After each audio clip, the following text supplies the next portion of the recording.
Welcome, everyone, to the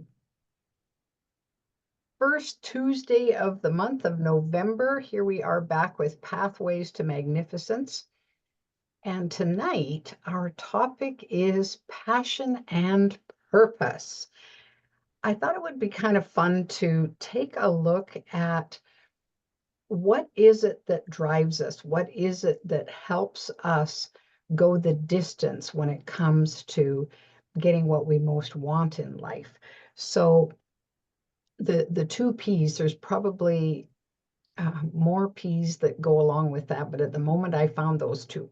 So I thought we'd take a look at passion first of all. I went to my little thesaurus. There were lots of synonyms for the word passion. And of course, certainly some of them have the sexual connotation, but I left those alone. I thought, well, let's just deal with what is sort of normal here in when we think of a passion for something. So it could be considered an enthusiasm, an eagerness. It's that fire in the belly that drives us.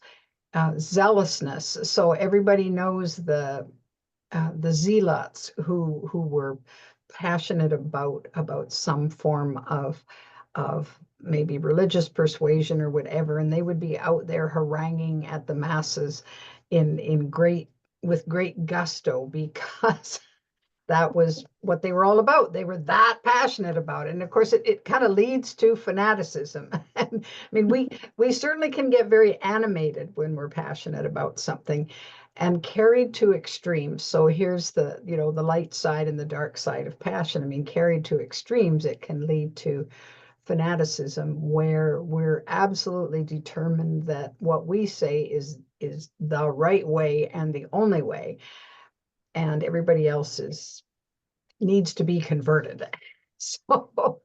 So each of us may have experienced some of that in our lives. Has anybody ever had that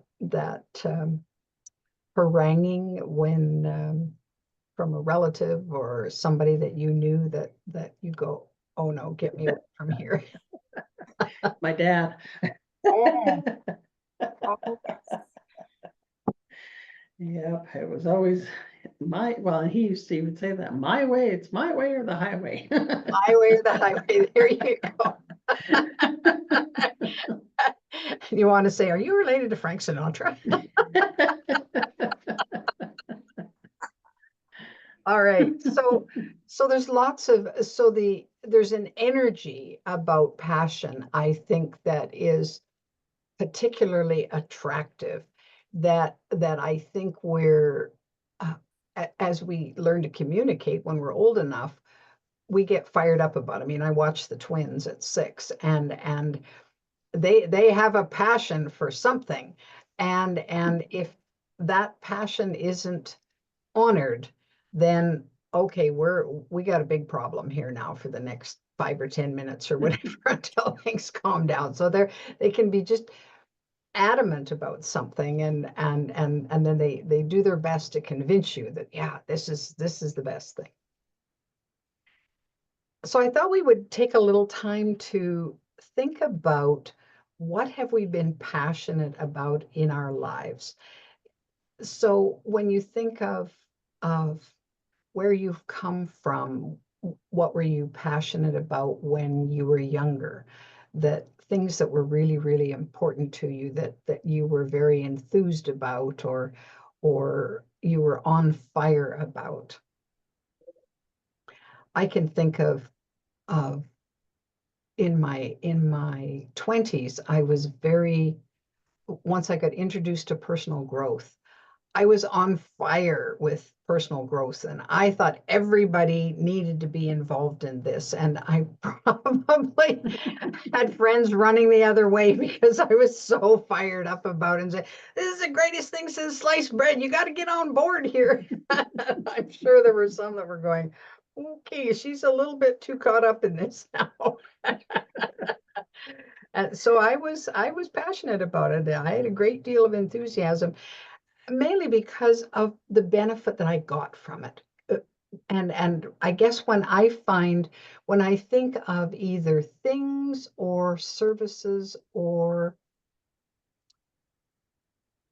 mm, events, happenings, if I felt I got a great deal of benefit from it and I could see the benefit for other people, then I usually jumped on that bandwagon and said, "Oh, you gotta look at this. This is really great." And so I would promote, and usually there wasn't anything in it for me other than the satisfaction of if somebody said, "Okay, I'll give that a try," and they got something out of it. Then I'm going, "Oh, goody, this is great." And so that was kind of the big thing for me when I was getting into my 20s.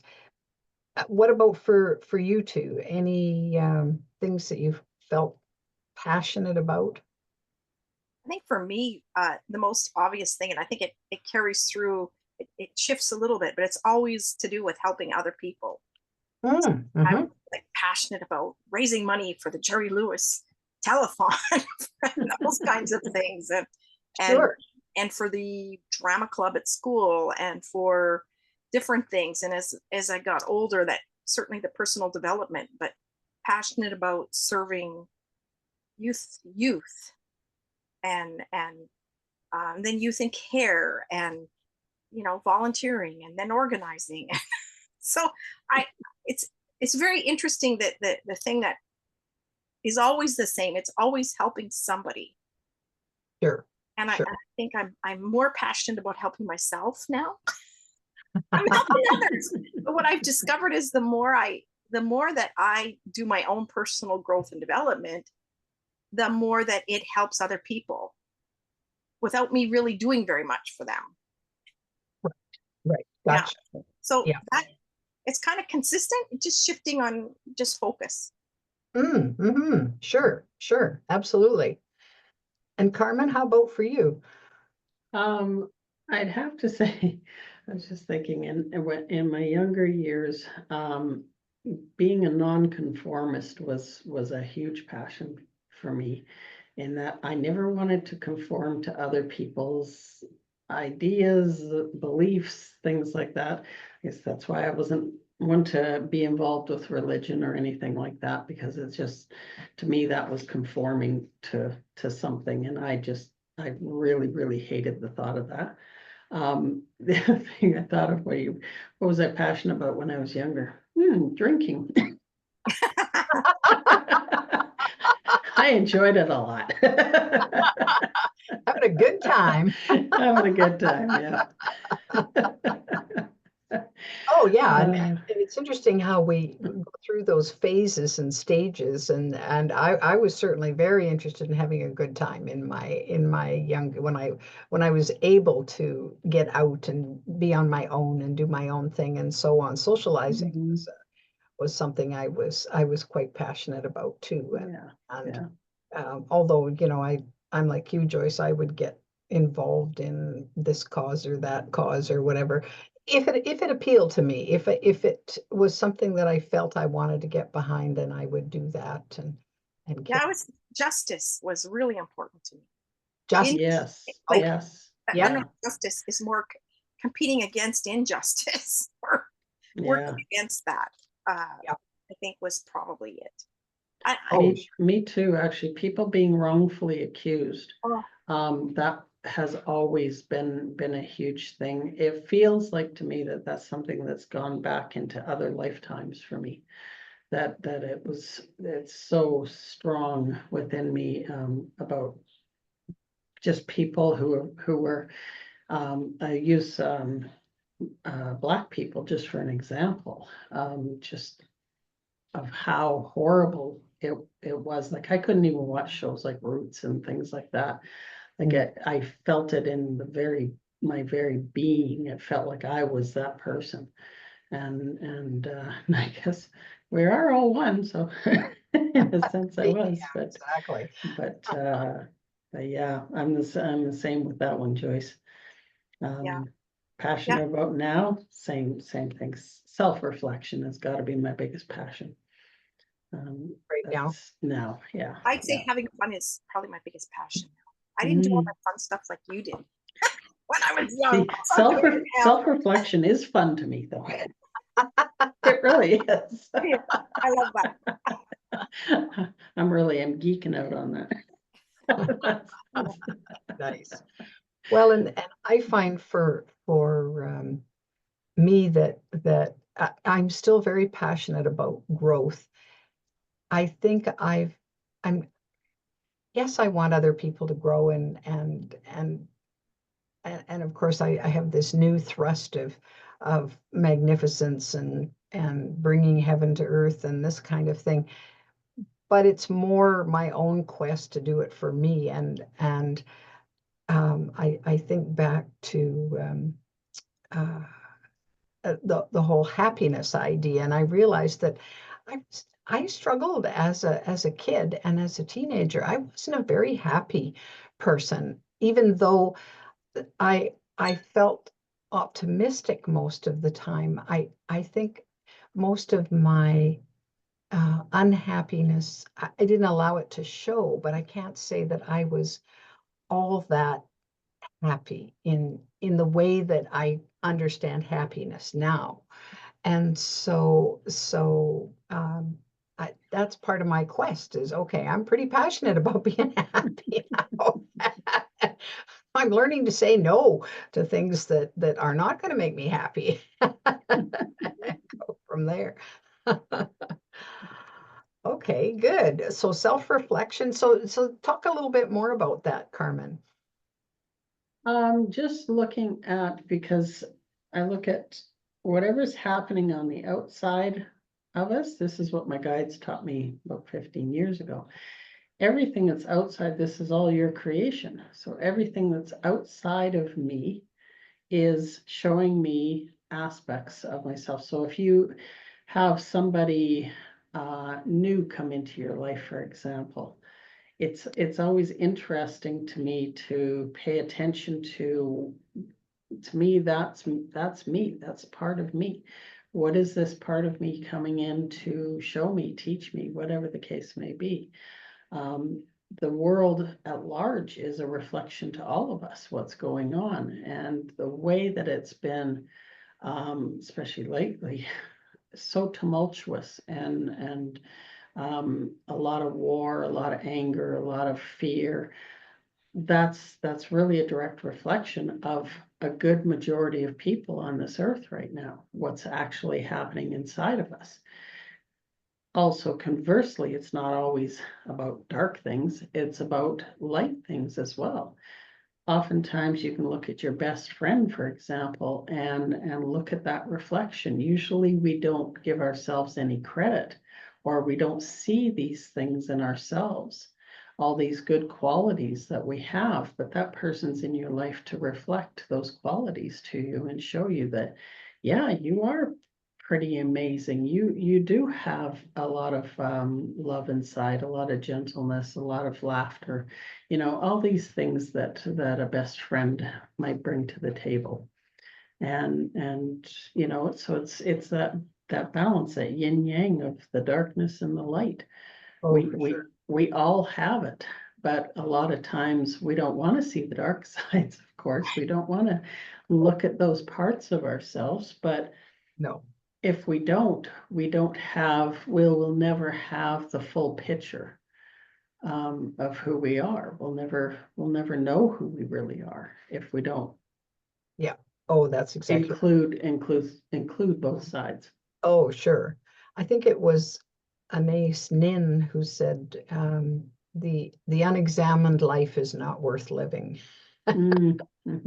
I thought I'm pretty good at examining my life sometimes in a little too Yeah. much detail, but Well, and we live in a world though of people that we've been taught to not take responsibility. That's why blame is such a big thing in our world. It's easier to blame somebody else instead of looking at it and going, okay, well, this is part of me. This is part of my creation. There's nothing to blame. There's just something to learn about ourselves. yeah, well, that's exactly right. Well, and when you talk about noticing the good things in others. There's that thing about, if you didn't have that in you also, you would not recognize it. You wouldn't Mhm. know what it was. So if you didn't know what kindness was, you wouldn't recognize it in somebody else. Mhm. So there, I hear sometimes people feel very envious of others that they see, and oh, you have all this, and you have all, you're all this, and you do this. Well, you have it too. You couldn't even recognize it if you didn't have it, and you may not have as much as you'd like, but you Mhm. have it. And so you're absolutely correct. Give yourself a pat on the back that yeah, that's part of you for sure. So Mhm. yeah, I love that. Okay. So I thought that so this was a pivotal. I thought it would be good to talk about when we look at passion. What seems to come into there for me is also what we value, the things or ideas or circumstances or attributes or whatever that we place a value on. So Neil Donald Walsh, in his book Communion with God, I tried to find it today to find where this quote was so I could do it exactly, but I couldn't find it. So I think I have to read the book again and mark it down. Anyway, the quote was, the gist of it was, nothing matters in life except what matters to you. Well, to me, that's such an interesting way of looking at life and placing it in our own personal corner to say, okay, what is it that we value? What do we truly value? I guess when I think about my enthusiasm for personal growth, well, it's because I value that. That matters to me. That has mattered to me for most of my life, and for 50 years, that's mattered to me. So that's why I'm still in that game, because it's such a key component of what I'm all about and what's important to me. So. Um, that's where I think my connection with the passion is that it becomes a, if somebody said, well, Sue, um, well, when I think of relationships, for example, I valued growth so much that there were a couple of relationships that I left because I wanted to grow and they didn't, and I wasn't about to insist that they come with me, and I certainly didn't want to be dragged down and held back by them. And so it mattered enough to me that I said, okay, you go your way, I'm going to go mine, and enjoy your life. That was just really the way it went. And while there was some sadness around that, and some, oh well, let's be honest, there was guilt and there was shame and there was blame and all of those other things in letting go of a committed relationship. It still was more important for me to tread my own path and do that. So I said, look, this really matters to me.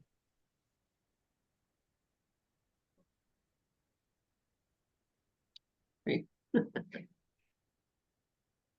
Oh, So okay. when I think of what do we value and how does it connect with what we're passionate about, is it basically the same, or is it an aspect of that, or what? I think so. 'Cause if I think of one of the things that pops into my head right away is honesty and authenticity. Mm-hmm. And if I think of um, injustice, it's the opposite, Ah, right? So those kinds of things, and the kinds of things that I would raise money for and things, was to help people that just couldn't do anything to help themselves in that moment because of how they were being um, put down or just disabled or whatever, that mhm, it wasn't a lot they could do themselves. sure. I mean, the things that they could do, the things that they couldn't do, I could do. they had things they could do, but it was the other side, and making it possible, especially if I think about the the youth and care groups and things like that, is Mm. helping them to um, or offering them an opportunity to learn what they need to learn to succeed, and to have more of a, heaven on earth rather than just a horrible time on earth. Oh, for sure. Right. Sure. So that yeah, that's how I see them being connected. Mhm. And my value for bringing value, it's very much connected to what my passion is. Sure, sure. Nice, nice. Well, I guess when I think of the whole concept of people waking up to their own magnificence and really embracing that, that it matters to me because it bothers me to see people suffering. So and suffering to the extreme that they are. I mean, I suffered way more, I think, than in hindsight, than I think I needed to. That, that there's a part of me that thought, oh, surely you could have got this sooner, easier, whatever. Well, apparently not, because I didn't. But nonetheless, I'm thinking, well, I don't want anybody else suffering the way I had to. I mean, if they want to, okay, but maybe I could give them some tools, some ideas, some tips, some reassurance, some inspiration, whatever that would ease some of that for them to make the journey less fraught with pitfalls, or a little shorter, or a little more pleasant, or something. Because I mean, I don't think we come to planet Earth necessarily for the easiest of rides. I think we come to face adversity and build resilience and do all kinds of things that mean that it's not a piece of cake. It's tough lots of times. And I wonder how necessary that is, or is that a program that I've bought along the way, that, oh, you must suffer in life, life is a struggle, life is a like, yeah, well, I've experienced that for sure, but how necessary is it? Like, are we moving into an era, hopefully, that we don't need to struggle that hard? We don't need to, or we don't need to suffer despite whatever pain we might be in. And so so I value that opportunity to have this feeling of, wow, it's pretty heavenly here. I'm pretty happy here. And I want that for other people too, because I think it would be cool to experience it all together. Yeah, I agree. I think it's what we've bought into is that no pain, no gain Mm. mantra, right? And I really do think that we've been programmed to suffer. That people really think, oh, well, coming into this life and doing what we do, it entails suffering, and you're not alive if you're not in pain or suffering in some way, shape, or form, it seems. And like you said, Sue, I think we're actually moving out of the suffering stage, because we've really done it all.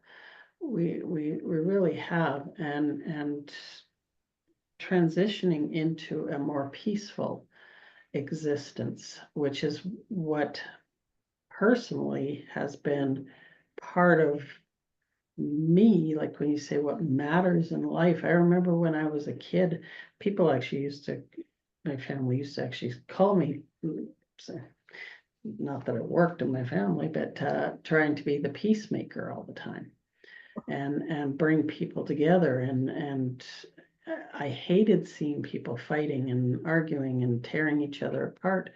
And that's what, especially these past 4 years worldwide, that's what I've been seeing a lot of. But I think again, everything is that reflection, and to look at, if it's happening on the outside, look at what's going on the inside. And I think we're in the throes of kind of disconnecting, um, in a way from our ego side, from that human programming that we've all had and picked up along the way, which I call programming, conditioning, whatever you want to call it. But we've been taught a lot of things that are not necessarily good for us, I think, in a lot of ways. And I think that suffering is a big part of it. It's just like how we buy into the old age syndrome. Well, this is what it looks like when you get old. It's like every year, well, it's cold and flu season again, and everybody gets a cold or a flu. I mean, it's we're very malleable. We're very suggestive. It's Oh, suggestive. yeah, isn't that right? And to and you'll have people who want to get up on their soapbox in relation to some of those issues and saying, well, that's the way it has to be. And I'm going, really? Well, if there's one person that's not happening for, then that isn't how it has to be. Or if there's one person that's doing it, even though nobody else is, well, maybe they're onto something. Yeah. So Yeah. I was That's the passion for me, is finding that peace within will create the peace on the outside, inside and outside. So, and I absolutely. think that's what the world needs most right now, is really some serious healing from all the pain and suffering. Yes, yes. Yeah, and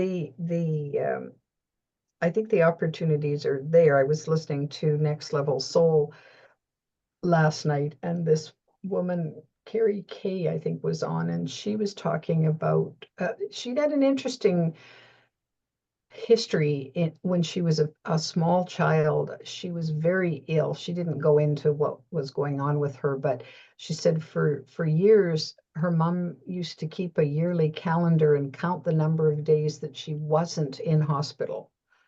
And I'm going, whoa. And she said it got to the point where, getting out of the hospital was like going on holiday because she was in the hospital so often. Well, whatever was going on with her, she's grown out of. But at any rate, it had triggered, I think, a connection to the spiritual realm that most youngsters don't have to that extent. And she was talking about what's going on around us and how the she said it's so interesting that people talk about the difference between darkness and light, and dark, and she said there's no question that darkness has held sway and kept us in the dark about so many things, literally, and kept us separate and suffering and fearful and all of those interesting conundrums.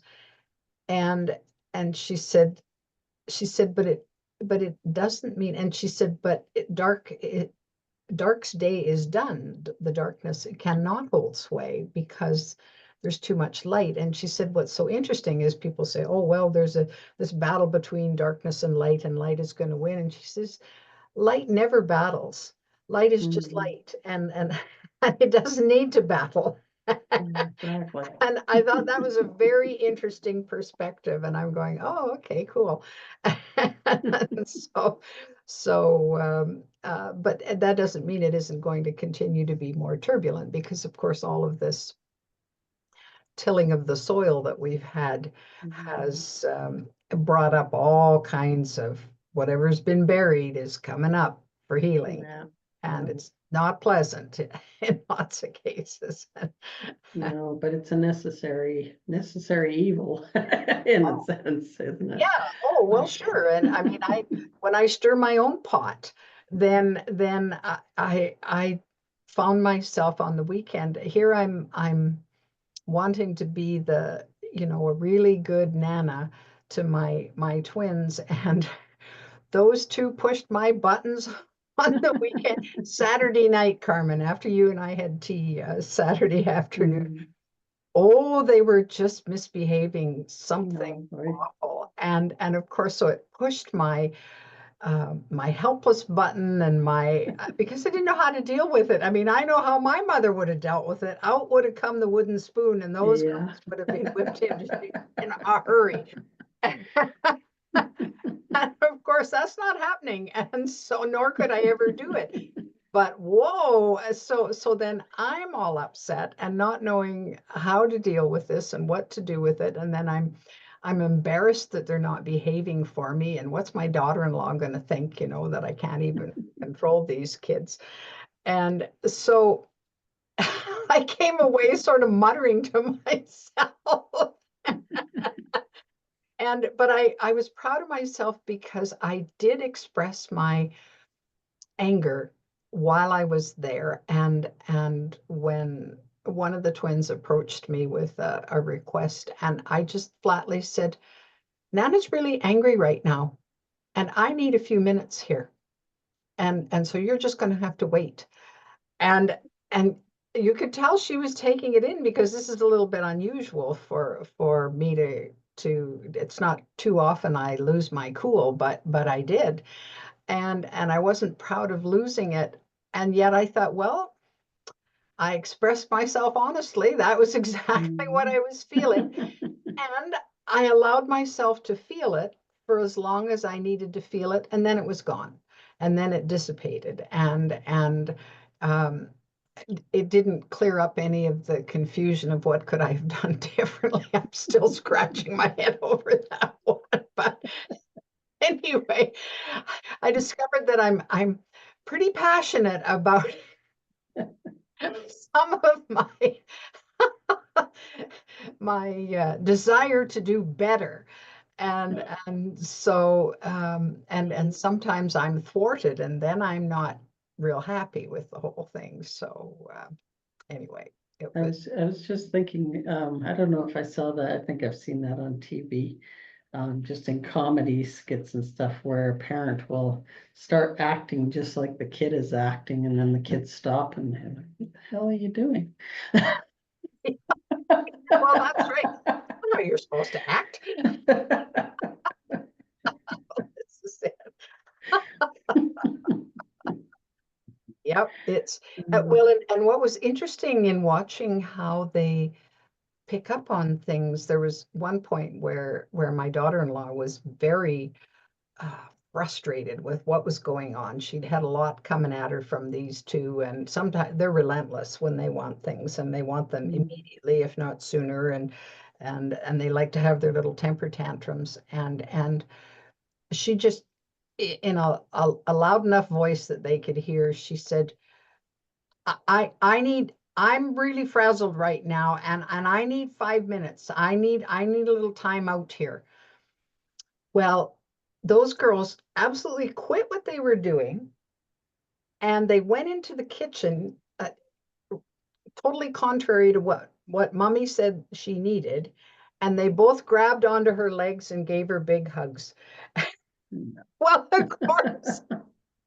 And I'm thinking, man, they know, like they're good barometers for what's going on in the room. And when they sensed that, okay, mom had had enough and she really needed some tender loving care right now.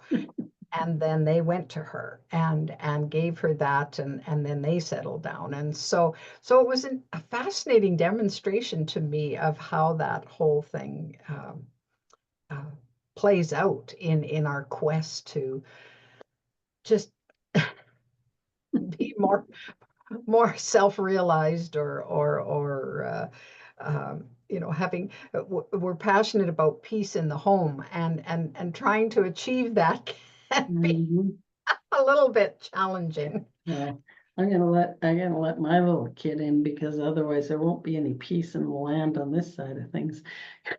Give me 1 second here. Just gonna say, like your cat, right? Exactly, he's just like them, relentless.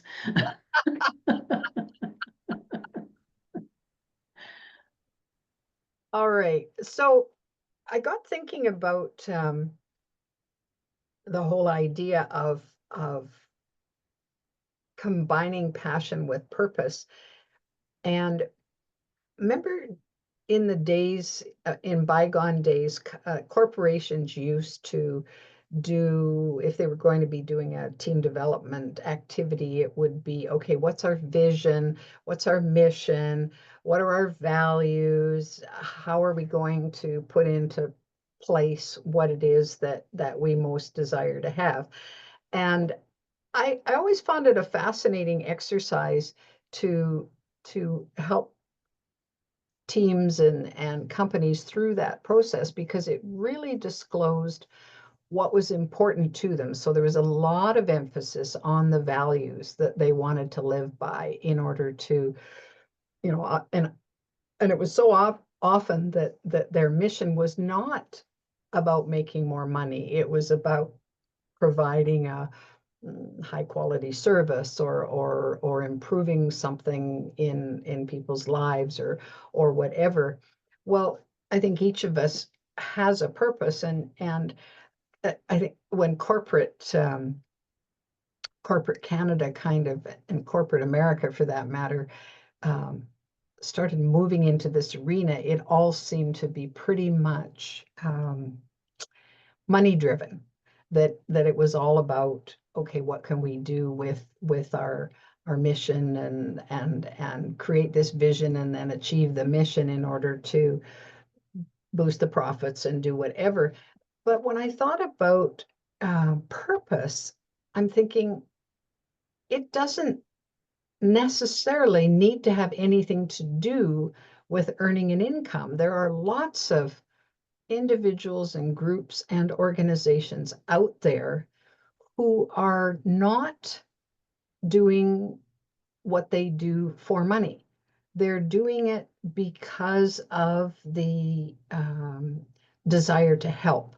So, for example, I think of this experience that I've had recently with Wellspring. This is a nonprofit organization. Their whole focus, their whole reason for being, their purpose is to make sure that no one has to face cancer alone. So they provide all kinds of services, all kinds of opportunities for not only cancer patients and their families, but also designated caregivers to get support through them.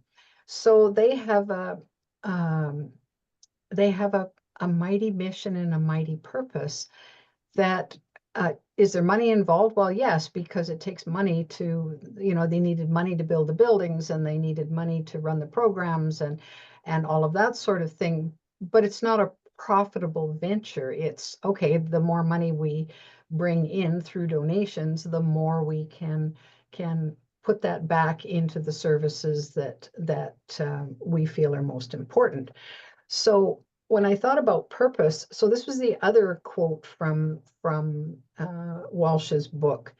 There is no purpose to life except the purpose you give it. At the time I was reading this, I was in that dark night of the soul where I had understood on a universal consciousness level, when I had been in the spirit realm, that was true, that nothing mattered, and there was no purpose to anything. And I understood it while I was there, but and I realized the sort of universal totality of it. So I got it, I guess, on a broader scale level. But when it came down to being on planet Earth and looking at my own life, I had a horrible time embracing that idea. What do you mean nothing matters? What do you mean there's no purpose to life? Because I had been absolutely dedicated for years to fulfill my mission. I had created this mission for myself to do good in the world, whatever that looked like for me. And now you're telling me, well, it doesn't matter, there's no purpose. And I'm going, what the I couldn't take it in. And then I read this book, Accept the Purpose You Give It, and I'm going, oh, well, I did it because it mattered to me.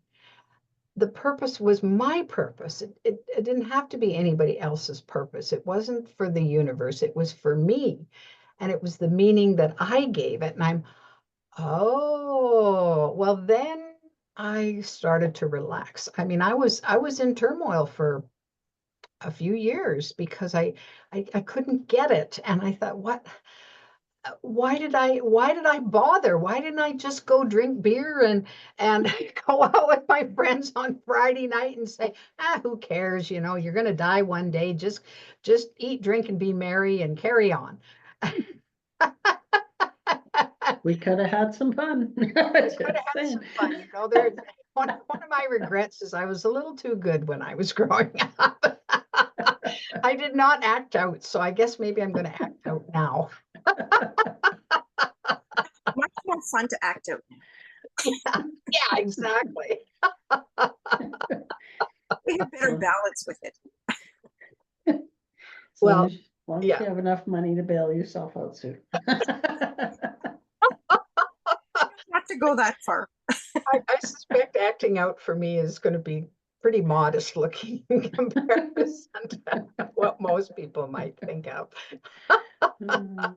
My transgressions will be small compared to the hoi polloi. Anyway, so I think at some point we Viktor Frankl talked about it in Man's Search for Meaning, that we look for meaning in our lives. We look for, you know, what's our purpose? Why does it matter that we're here? Why are we here?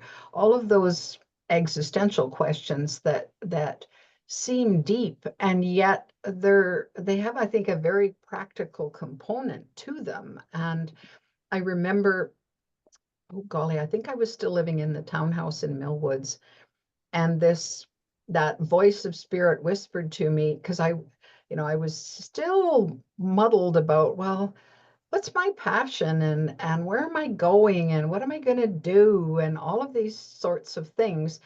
And I guess spirit took pity on me and says, Sue, what if your mission in life now was to be happy? And I'm going, be happy? What do you mean be happy? I'm happy, aren't I? And I realized, well, not exactly. And so then so this was such a simple concept, and you would think it would be easy. Well, it wasn't that easy for me, because the more I thought about it, the more I'm thinking, well, what does that look like exactly? How do you be happy? Because be implies you don't have to do anything, you just are. Be and are together. And I'm going, I don't think I know how to be happy. Like, how does that state come about? You know, the state of happiness. So it took some work for me and so I started experimenting with the concept. Well, of course, unbeknownst to me, it started to feed right into the concept of heaven on earth, because happiness is a huge part of that for me. Is if I'm happy, that I'm living heaven on earth right now. You know, it's right there for me. It's as simple as that.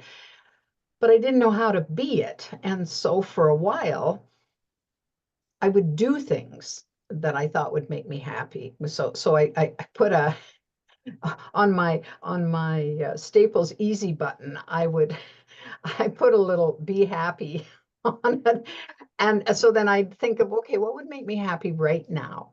What could I do to feel happy? Well, gee, I really like a cup of tea. So I'd make myself a cup of tea. Oh, that was easy. Now I'm happy. And so then I'd okay, check. And then, okay, now what? And so just through the course of the day, I would, well, what would make me happy right now? And I would focus on that, where before I might have been more focused on, well, I really should do this, or oh, I haven't done that. Oh, I better get at it. And so I would be accomplishing things because I felt that I had to. That well, I got this long to-do list. You better get yourself work down that to-do list. And did it make me happy? Well, a little bit when I check things off, but it didn't always make me happy. I hate doing that. So it was an interesting journey. So if we think about, and I go back to that old Mission Impossible thing, the movies way back when, and they say your mission, should you decide to accept it. So, so what would you say? Any thoughts about what that might be for each of you now? I think I thought about that a few years ago. I just want to be happy, I'd say. It's like, but Mhm. that's when I found that I was addicted to suffering. Uh, just like most of us are, in that respect. I always related my purpose, because I never thought about a purpose, to be honest with you. I think for the first half of my life, I never even thought of a purpose until I started doing this kind of work. And then I related my purpose to my work and to my business. Right. And that became quite an obsessive thing for me. It was like, oh, what's my purpose? And then I think I'd find it, and no, maybe that's not my purpose. And I floundered about for many, many years on the whole word purpose, because it's a big word, and it really held a lot of weight to me. It was like, holy Mm, cow, this is something, this is a big thing. I can't die without fulfilling my purpose in life.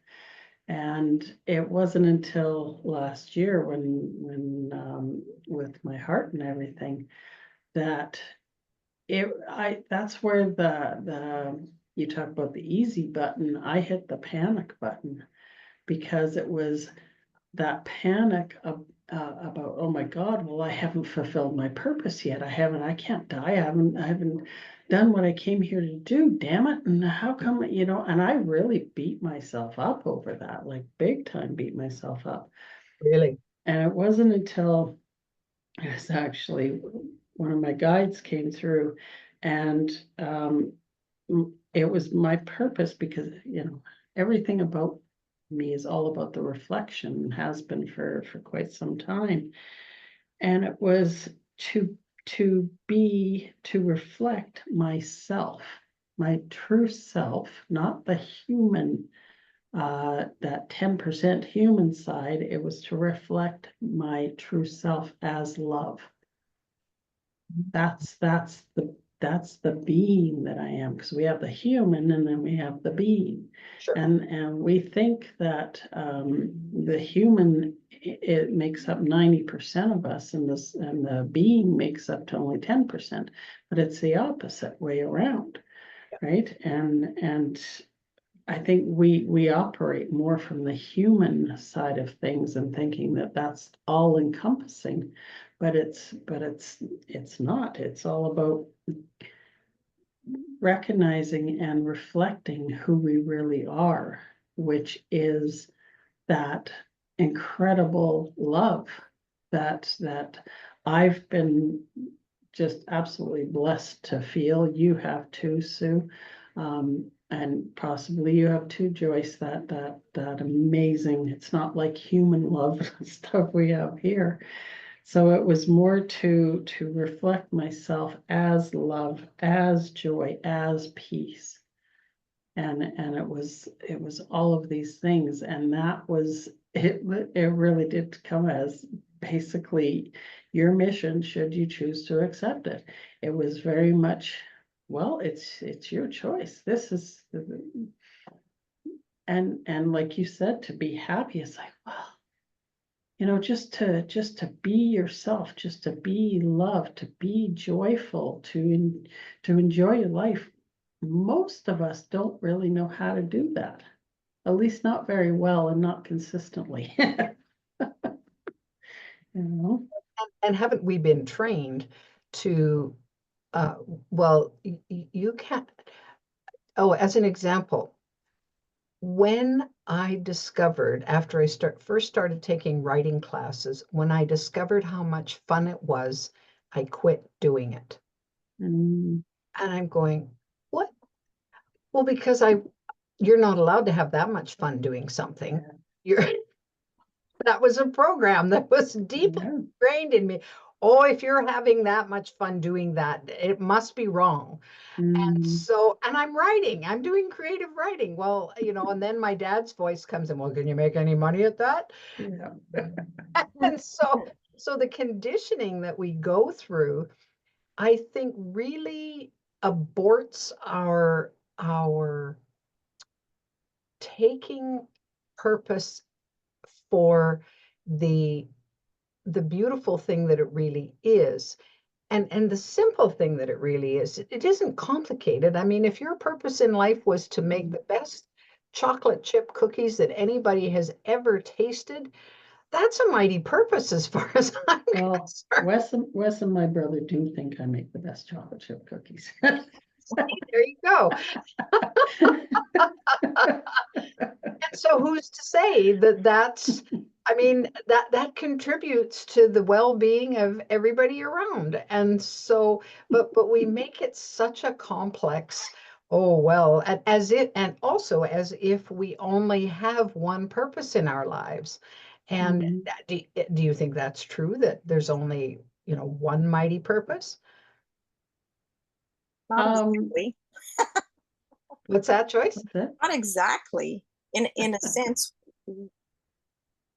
like Carmen says, expressing ourselves, being like just expressing ourselves in the world, however that looks, is the purpose. But how we do that could be multiple ways.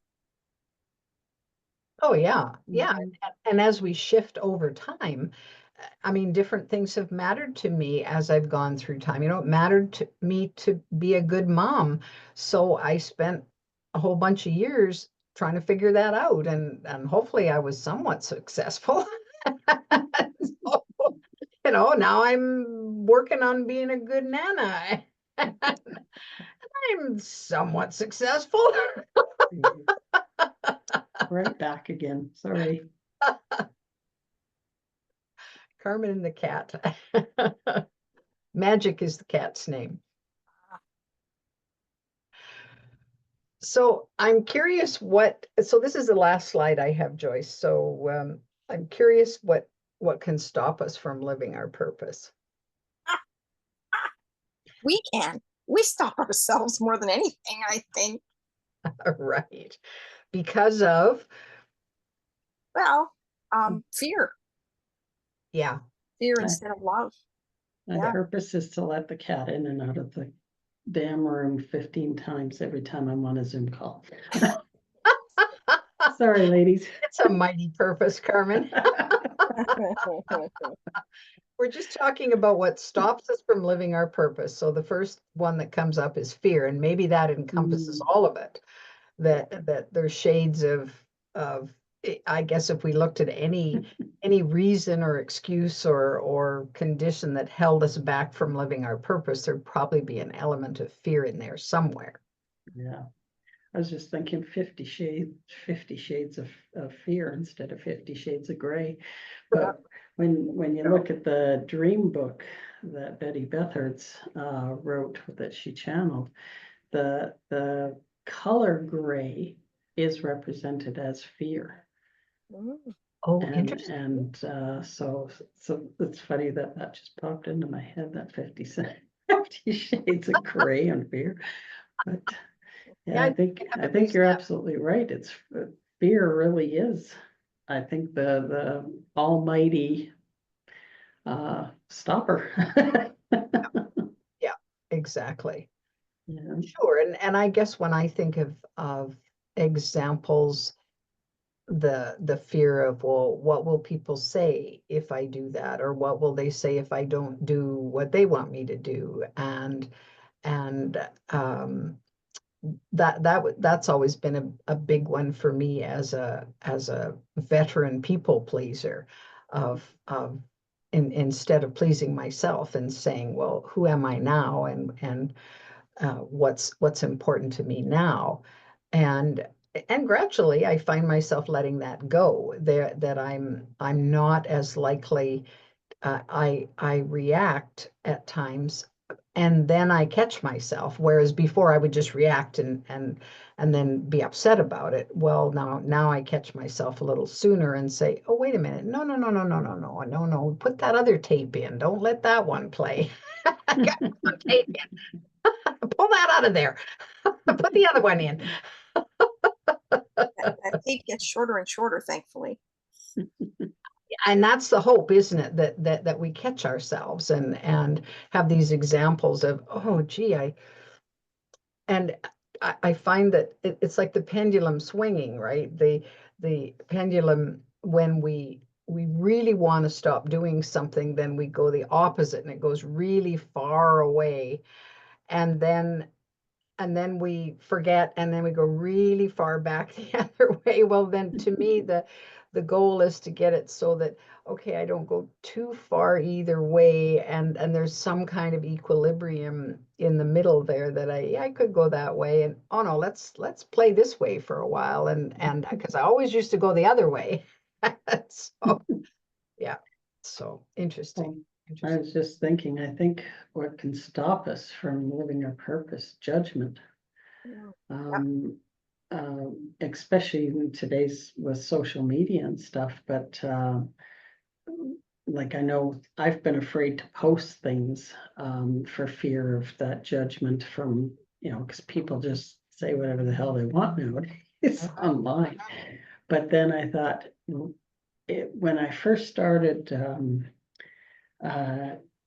doing this and communicating with my guides and angels, one of the biggest things was judgment from my family. Yes. And that's again, like you heard your dad, it was like, well, can you make a living at that? And it was like, well, I don't know. And then I felt really bad when I didn't make very good for the times that I didn't. It's like, oh my God, it's like such a roundabout. But yeah, like that judgment, that fear can really, it does stop you in your tracks. Yeah, absolutely. So what's the antidote? How do we then short circuit that sabotage? How do we, or get back on track, really? I think, well, from my, again, with the reflection, if I really do see the people in my life as me, this is a reflection of me, then it's not them that's judging me. It's not it's not about them, it is about you. It's about how you're judging yourself. What are you placing value in? Whereas that value may not be value per se. I don't know if that's the right word. What where you find the importance in your life. Yeah, I I'm not describe it saying it as what right. makes me feel. Yeah, I Pardon me? describe Carmen. I describe that as what makes me feel fulfilled. Mm-hmm. Yeah, 'Cause that's a deepness within. yeah, yeah. Yeah, absolutely true. Well, and how do you get back on track?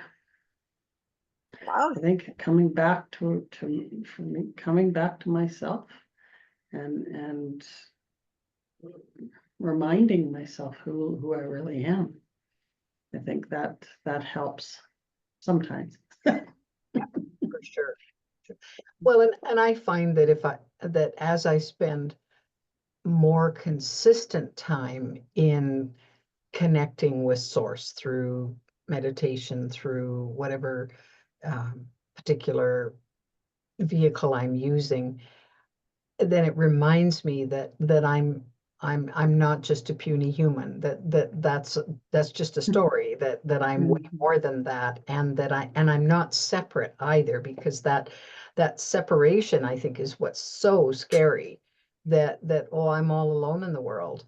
And of course that's so far from the truth, but I need to be reminded. And so then I get into that place of limitlessness, of unfettered bliss and so on. And oh yeah, that's who I am. Oh, okay. Oh, I forgot for a minute there. Okay, I'll go back down to planet Earth now and carry on, but I can carry on lighter. I don't feel quite as weighed down by my own fears, my own judgments, my own whatever, because it's not real. It's an illusion. And so and it takes some effort on my part to move into that so that I can say, oh yeah, well, cool. Yeah.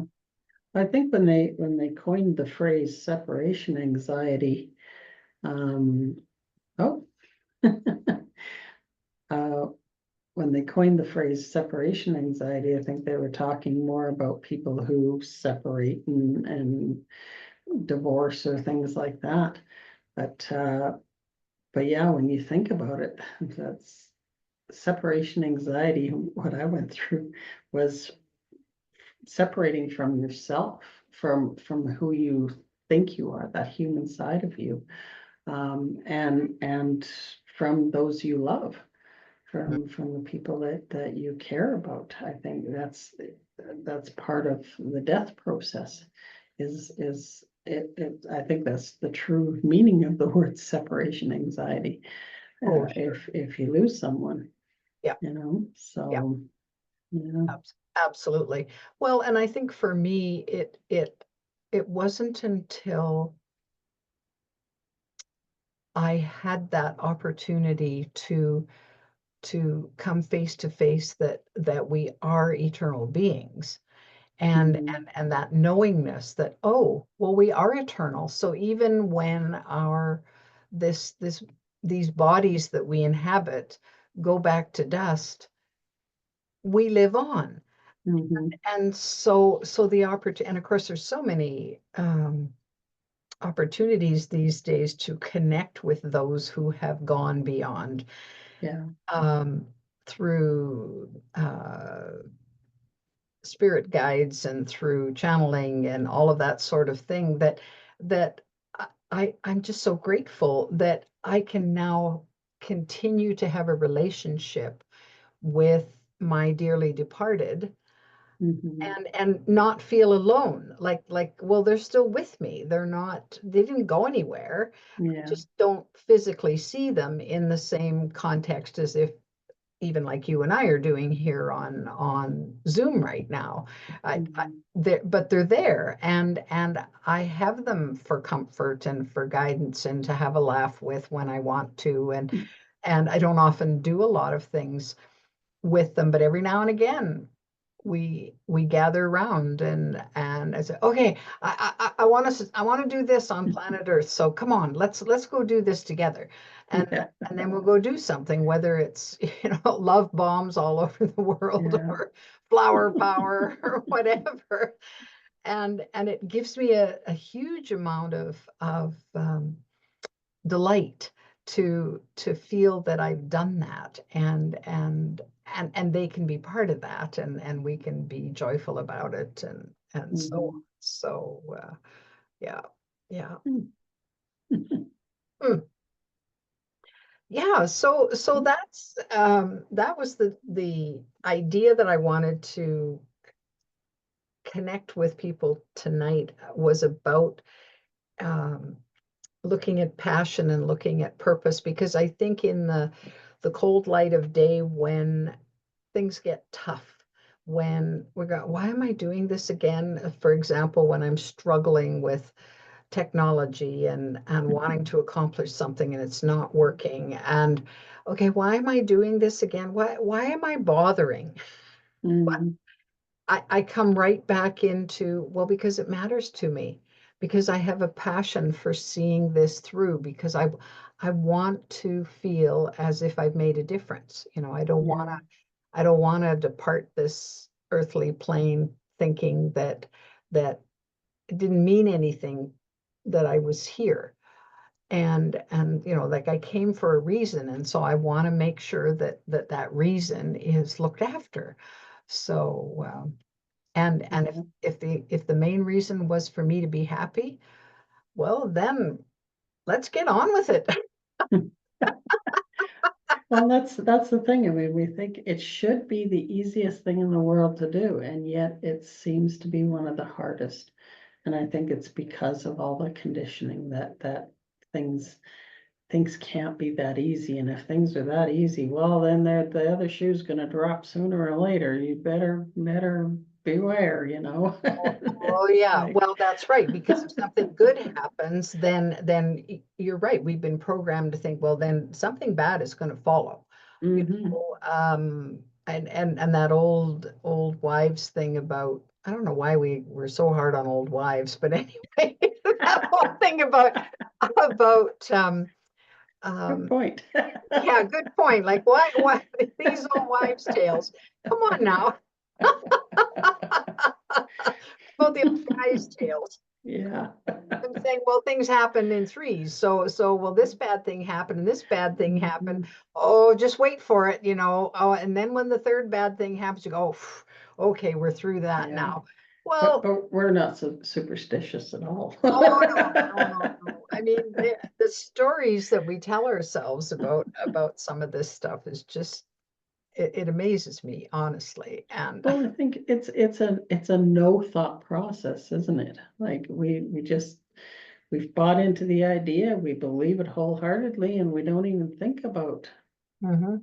we don't think about it, period. No, It's just not even, it's just a fact of life.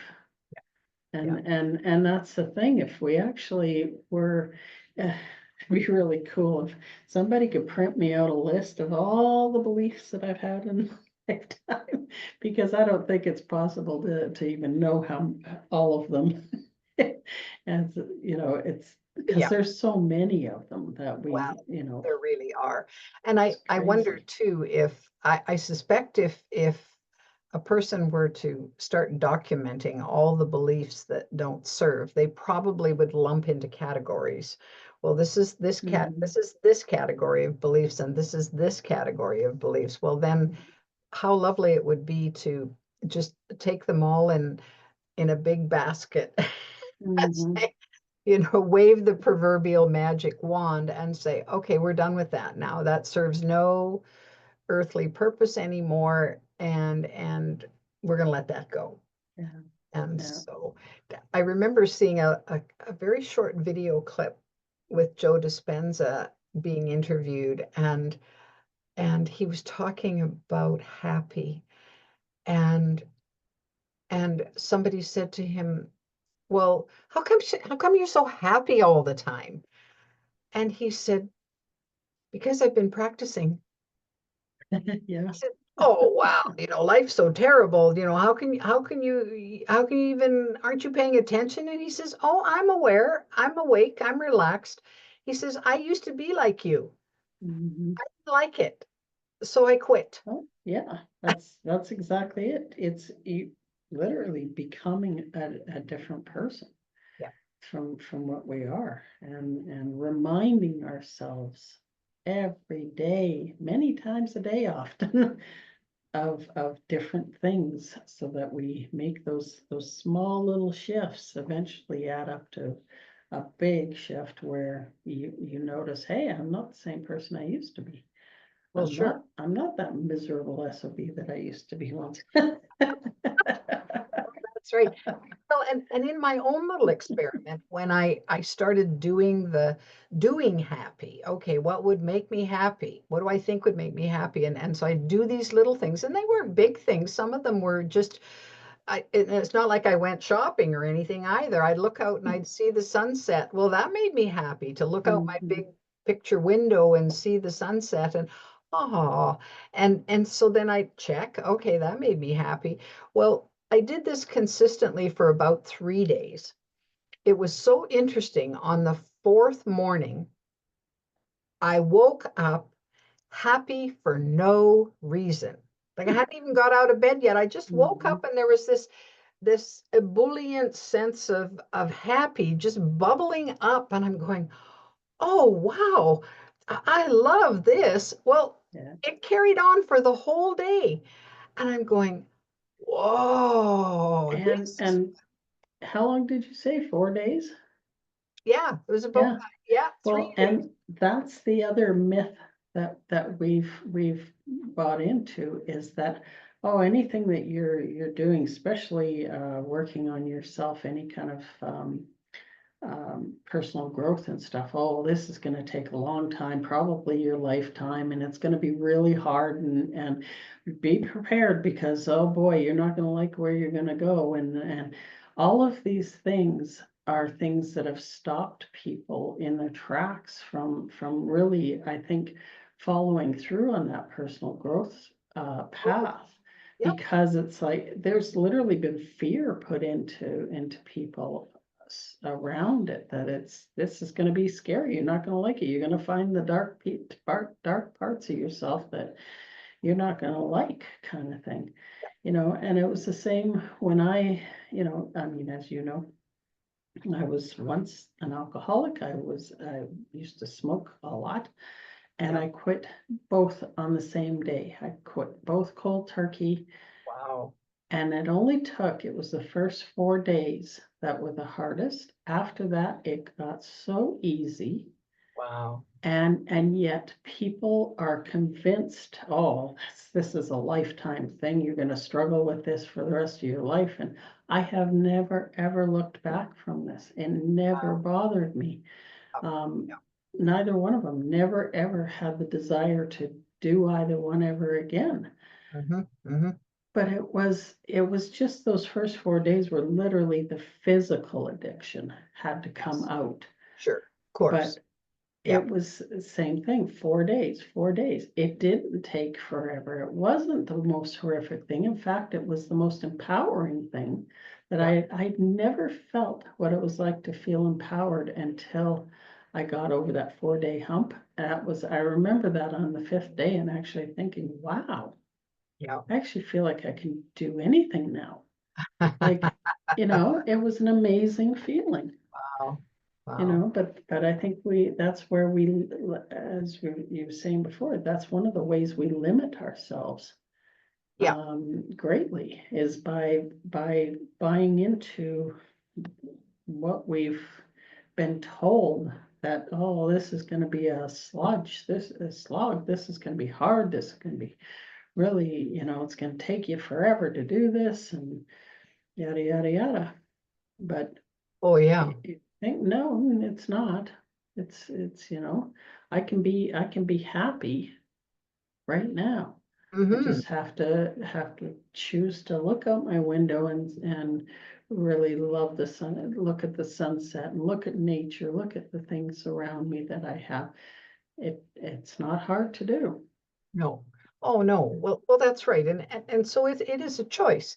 It's a Mhm. choice of including appreciation and gratitude in the whole scheme of things, and and being, I guess, consciously self-aware of where it's going. So interesting in this experiment.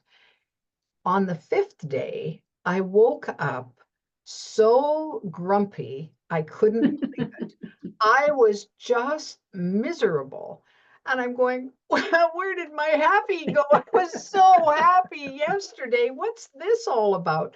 Well, then, of course, as I'm, excuse me, as I'm thinking about it, I'm thinking, well, I chose to do things that would make me happy. How long do I want to hang out in this misery?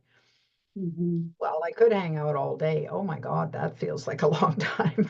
What about 20 minutes? Well, okay, fine. Well, okay, be miserable for 20 minutes then, and then see what happens. Well, Mhm. I stood it for as long as I could, and I thought, okay, what would make me happy again? Maybe I can get my happy back. Mhm. So what if I did something that made me happy? And I went right back into that what would make me happy thing routine, Mhm. and it switched me out of feeling miserable and being grumpy back into happy. And so it was such a lovely lesson to understand how much power we have when we consciously choose. Mhm. When we say, okay, that's not going to fly. I'm more passionate about being happy than I am about being miserable. And so Mhm. let's do that. Let's do the happy. And Mhm. if miserable sneaks in, well, we'll deal with that when it happens. And I'm not going to judge it. I'm not going to beat up on myself because I fell off the turnip truck. I'm gonna say, oh, okay, well, that happened. Okay, next. And keep forging ahead the way I want to in order to bring that in. And that, I mean, it takes some effort. There's no question that it's important to get up off the couch and actually do something if you want to be more active. But um it can be a lot of fun if you have that mindset and say, well, let's try joy. Let's try peace. What would it be like to be peaceful all the time? What would, let's experiment, because heaven knows, or maybe hell knows even better, we've had lots of opportunity to practice the other.